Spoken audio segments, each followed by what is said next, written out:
Super male syndrome. Ma'am अब ये क्या चीज होता है? तो मैम कहे कि अभी बताएंगे। लिखो यहाँ पे super male syndrome. First number पर लिखिएगा कि मैम ये किस में होता है, तो लिखो केवल पुरुषों में। पहला पॉइंट लिखना कि ये केवल पुरुषों में होता है, केवल पुरुषों में होता है।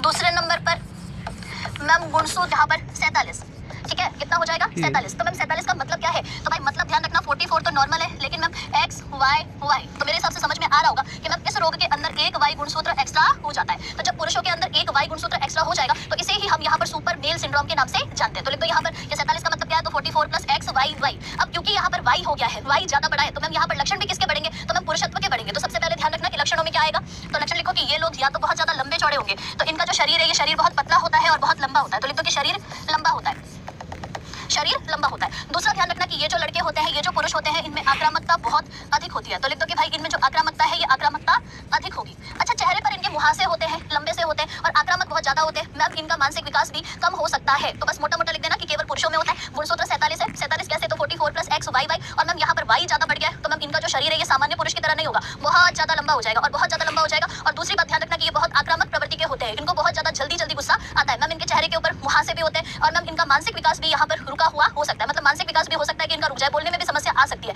इसको आप सुपर मेल सिंड्रोम कहते हो। तो मेरे हिसाब से ये चीज आपको समझ में आ गई होगी, ठीक है, लिख दो। चलो मैम मैं आपकी क्लास लेने के लिए लाइब्रेरी आया था पढ़ने, लेकिन मुझे बुखार हो गया तो अब घर जाना पड़ेगा। तो मैडम कहे कि कोई बात नहीं बेटा, अभी तुम रेस्ट कर लो, कल देख लेना मेरी क्लास को, ठीक है। चलो आगे बढ़ते हैं नेक्स्ट। हाँ, एक आध विद्यार्थी मैम इस बार तो मेरा पटवारी में होकर रहेगा। तो मैडम कहेगी कि देखो मैं तो एक ही बात बोलती हूँ, आप पहले से जानते हो कि इतनी शिद्दत से मैंने तुम्हें पाने की कोशिश की है कि हर जर्रे ने मुझे तुमसे मिलाने की साजिश की है। तो भाई पूरी शिद्दत के साथ में तुम मेहनत करो, पूरी शिद्दत के साथ में तुम पढ़ाई करो, तुम खुद देखोगे कि जिस दिन तुम्हारा पेपर होगा वही प्रश्न छपेंगे जो आपने यहाँ पर पढ़ा है। तो मेरे हिसाब से ये चीज आपको समझ में आ गई होगी, ठीक है। तो लिख दो, समझ में आ गया। अरे भाई क्लाइनफेल्टर सिंड्रोम में Sadia Khan 44 plus X X Y होता है और यहाँ पर एक्स वाई वाई होता है। चलो तो समझ में आ गया, चलते हैं आगे नेक्स्ट।